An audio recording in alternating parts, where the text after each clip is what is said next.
शुद्ध एकदम अर्गानिक यस्तो फलाएको रहेछ कि लसुन भने साध्यै छैन। यो यस्तो कोदाको रोटी र टमाटर पिसेर खायो भने चाहिँ झन् दामी हुन्छ अचारमा।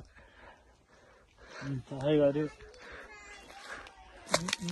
यो देखाउनु त यहाँ यो त झन् यो अलि ल यो रायोको साग त झन् तपाईँको चाहिँ भन्नै पर्दैन। यो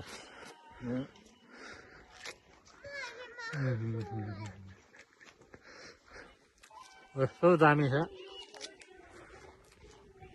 घिउमा पर्परी भुटेर चाहिँ भातसँग खायो भने त झन् यति भात त यति जान्छ। अझ यो रायोको साग मात्रै होइन तपाईँको चाहिँ यो यता देखाउनु चाहिँ यसको मासुसँग चाहिँ भात खायो भनेदेखि झन् झन् यसको मोमो त तपाईँ पुरै नगर्नु। यो मोमो हेर्नु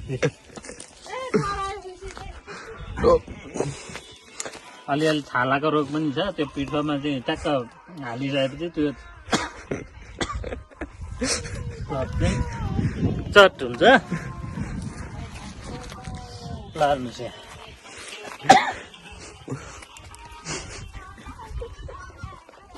देख्नु पनि अर्ग्यानिक। अब तपाईँको तिहारमा मादल बजाउनु चाहिँ यसकै छाला बजाउने होला।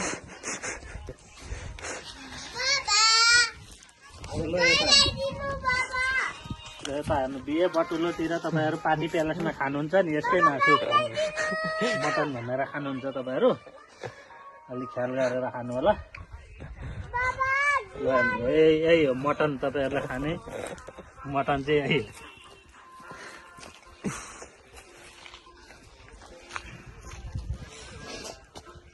ओहो तपाईँहरू यहाँ हेर्नु यसलाई चाहिँ जाडो हुँदैन भनेको मान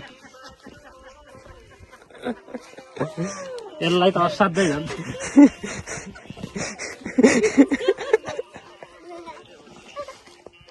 यो लाउँछ है बाहिर यो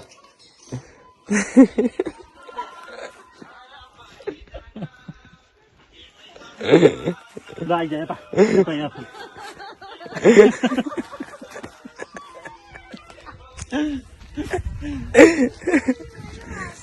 यहाँ र बहिनी यहाँ आयो फोटो यहाँ आयो सेल्फी खिच्न सेल्फी ए सेल्फी